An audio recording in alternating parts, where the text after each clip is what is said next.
Welcome to Beating Cancer Daily. Beating stage 4 cancer for 30 years still takes my breath away every time I say it. I'm Saranne, founder of the Comedy Cures Foundation, and I hope you'll join me for just a few minutes daily for the next 365 days so we may laugh, learn, maybe cry a little as we live our best days beating cancer daily together. Are you stretching?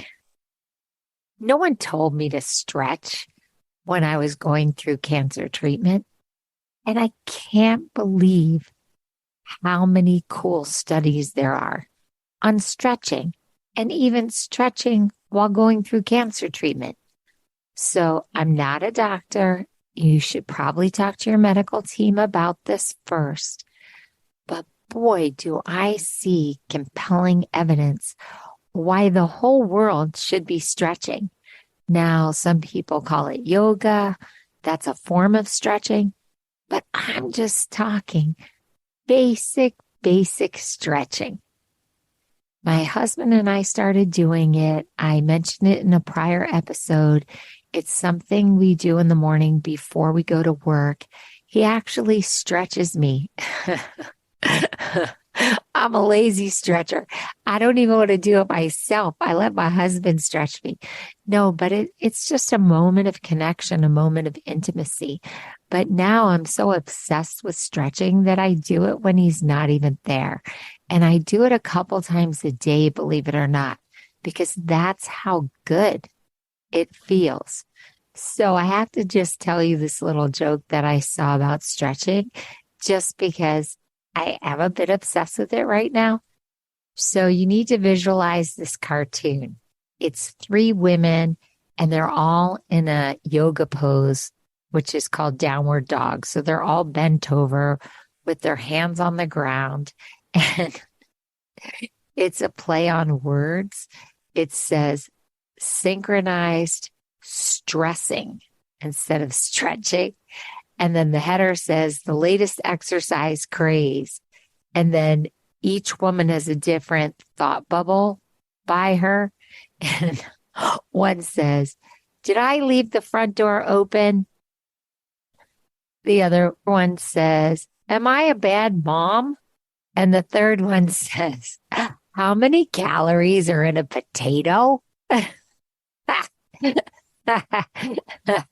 Now, I don't know about you, but my mind does wander all over when I'm exercising. I am not one of those perfectionist exercisers who knows how to do everything right. And I just don't work that hard when I'm exercising. I kind of just let my mind start to relax. But I just thought that was so cute that they thought of not only the pun, but then they had a cool visual, and it just emphasized just the funny part of stretching. So just back to my compelling research that I uncovered on stretching, especially if you're having cancer treatment. Now, the first article that I read was actually from MD Anderson. This article that I found on the MD Anderson website is called Stretch Your Way Toward Better Health, and it's by Colleen Martin. Now, they emphasize the benefits of stretching, that it improves your posture, it causes decreased muscle tension, and it makes your joints healthier. They say that to lower your cancer risk, aim for at least 150 minutes of moderate physical exercise or 75 minutes of rigorous activity each week. Now, I'm going to give you some more information about if you already have cancer, but I just thought that this was a basic, good starting place for us all to just learn more about stretching. Karina Perez is a fitness specialist at MD Anderson, and I really liked the way that Karina broke this down.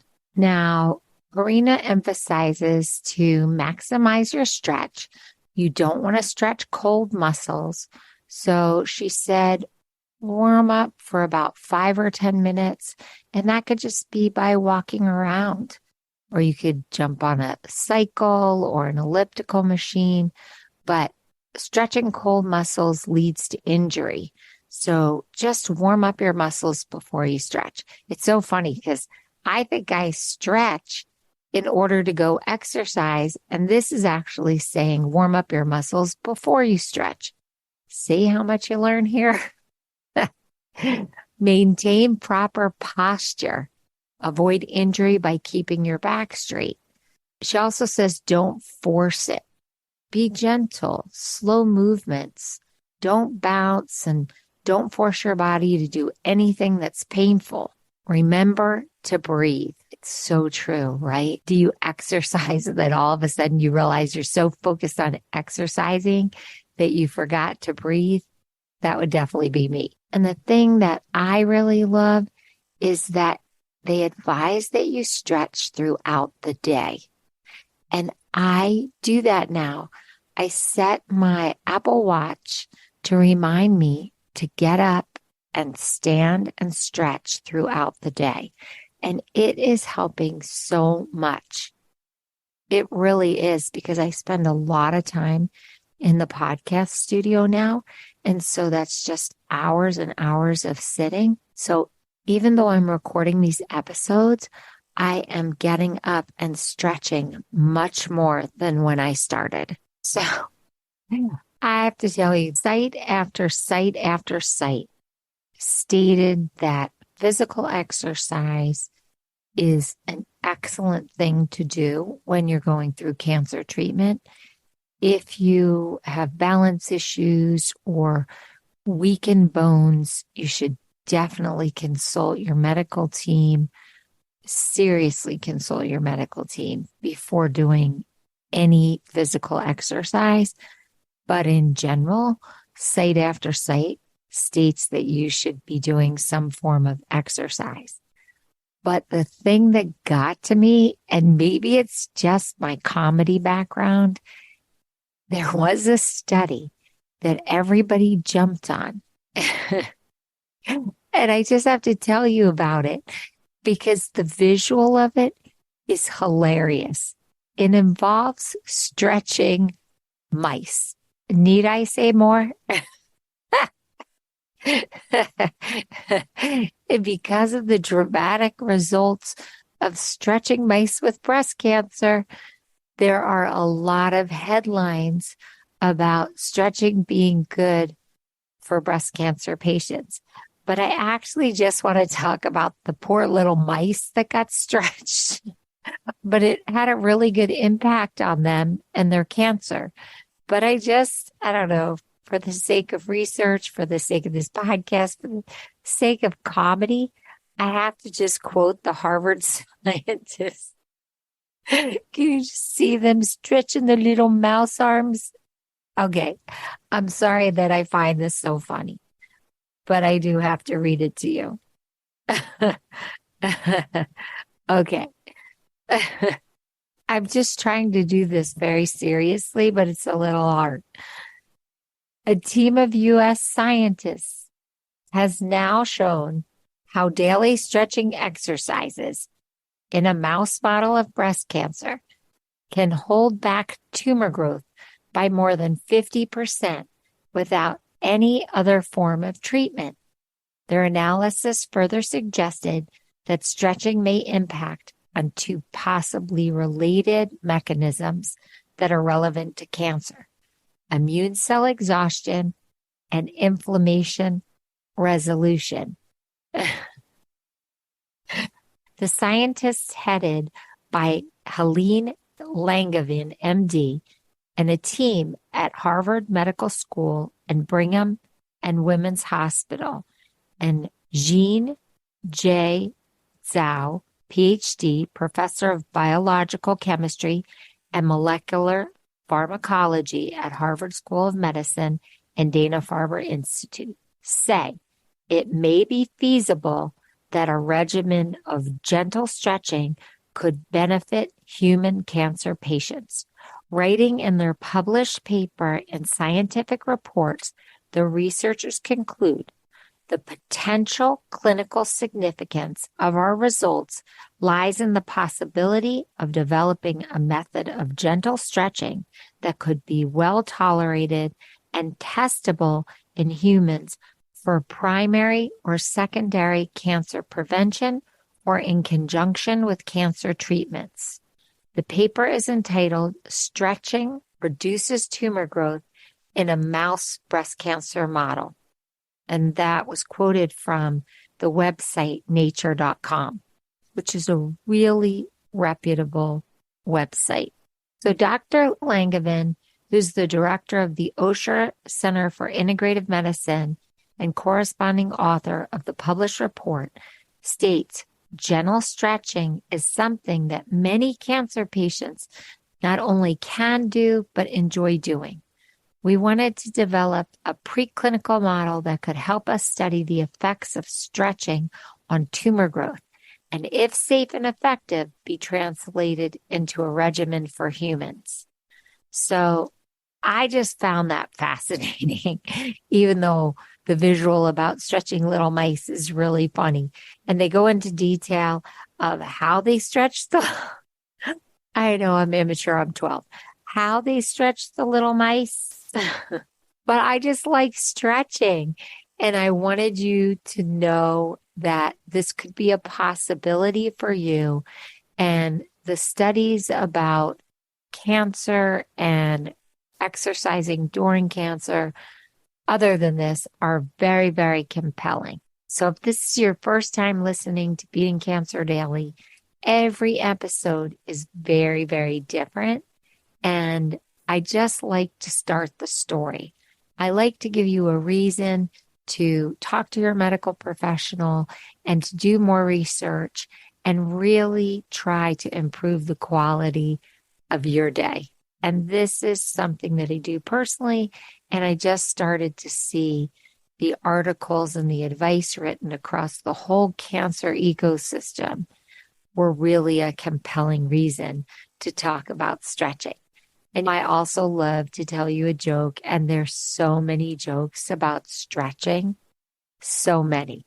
But I wanted to give you one from Maxine. You know, it's a favorite. It's a famous cartoon about a older lady that has very sassy answers to everything. So just picture Maxine, who's a senior citizen, in kind of an awkward stretching pose. And she says, my favorite stretching exercise is the truth.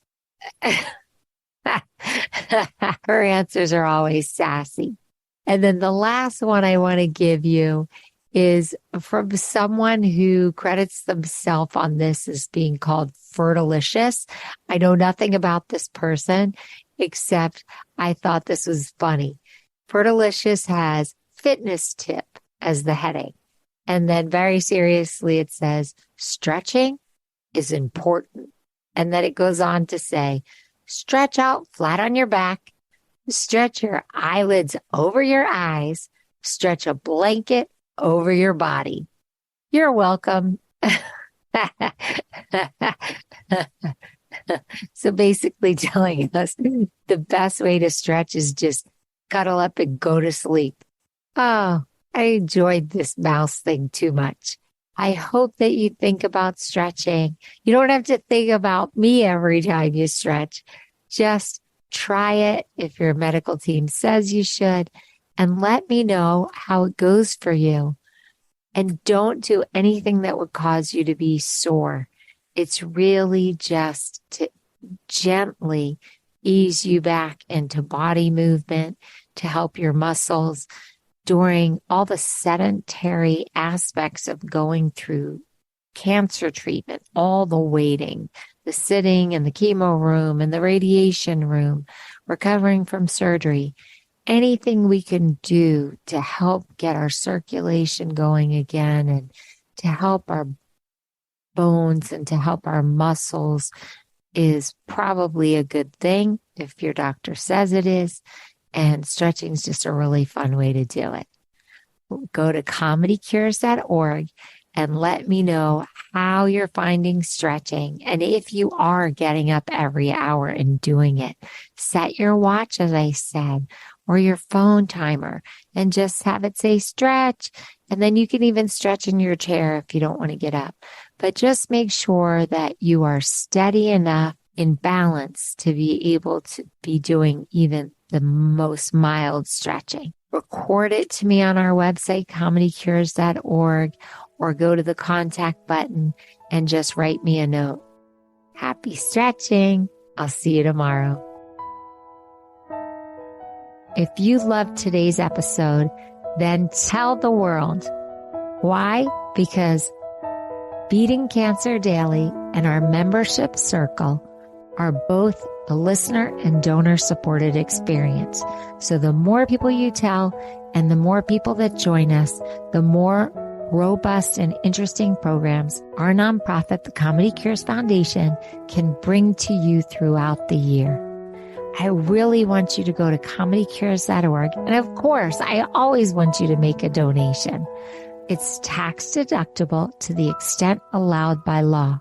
But what's super exciting is not only can you laugh and explore the comedy there, you can look at our membership levels and find the one that's great for you. And if you're feeling a little bit generous, gift one to a chemo brother or sister or to a caregiver that you just want to help them improve the quality of their day. Thanks so much. See you tomorrow. Guess what time it is? It's time for me to read the disclaimer. Beating Cancer Daily and the membership circle are not in lieu of medical advice or treatment. They are for entertainment purposes only. Please consult your healthcare team to review your best strategy. Thanks for listening.